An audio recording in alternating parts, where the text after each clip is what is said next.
Go.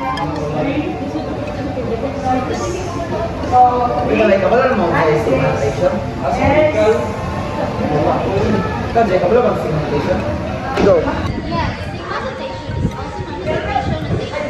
The mathematical notation used to represent the sum of a sequence of numbers. Hello everyone, today I am going to give you some examples about sigma notation, linearity, and property. Let's go. So here are the examples of sigma notation, linearity, and property. So summation of quantity 2i plus 3 and index equals 1 to 4. Then afterwards, we are going to split these two digits or kaning duha ka number using linearity. So mo ni siya, as what you can see, 2i and 3 is separated over here. So ang 2 na danhi and then ang 3 na danhi. And then afterwards, mo move ta sa step 2 guys. Mo ni siya step 2. So we're just gonna put 2 quantity 1 plus 2 plus 3 plus 4 equals to 10. And then 3 plus 3 plus 3 plus 3 equals to 12. So we're ato na siyang ikuan 2 times 10 equals to 20. And then kaning 12 na ato siyang gikuha dani, ato siyang gi-plus. Kani siya nga 12. Kaya ato na siyang i-move here. Then after, ato na siyang i-plus. 20 plus 12 equals 32. So 32 is the final answer. So I have just given you some examples about sigma notation, linearity, and property.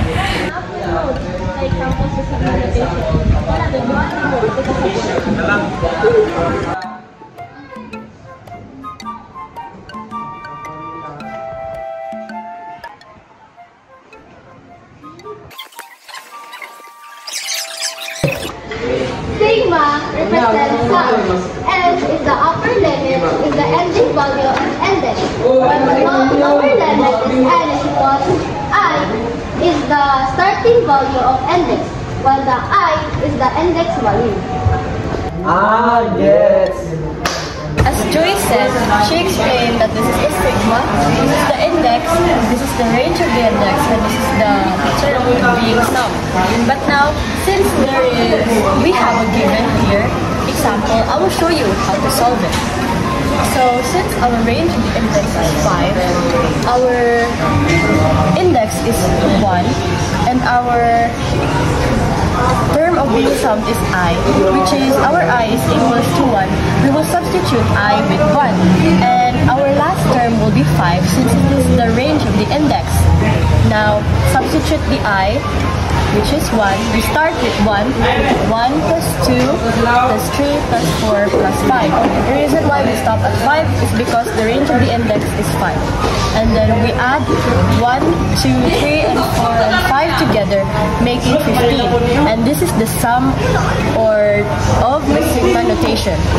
As Joey explained, this is the ending of our index, and this is the start of our index, and this is our index variable. So since we have 5 as our ending index, 5 will be the last number we will be counting when we will add the sigma notation. And since n is 1, 1 is our starting point. So 1 to 5, we add 1 plus 2 plus 3 plus 4 plus 5 is equals to 15, which makes up the summation. And here we have another example, which is the sum of squares. If our index variable has a square, so our ending index is 4, while our starting index is 1. So as we did here in our first example, 4 is our last variable, while 1 is our first variable. And starting from 1, we will count to 4. And since 1 is equals to n, our index variable is equals to 1. So we substitute 1 in our index variable, making it 1 squared plus 2 squared plus 3 squared plus 4 squared.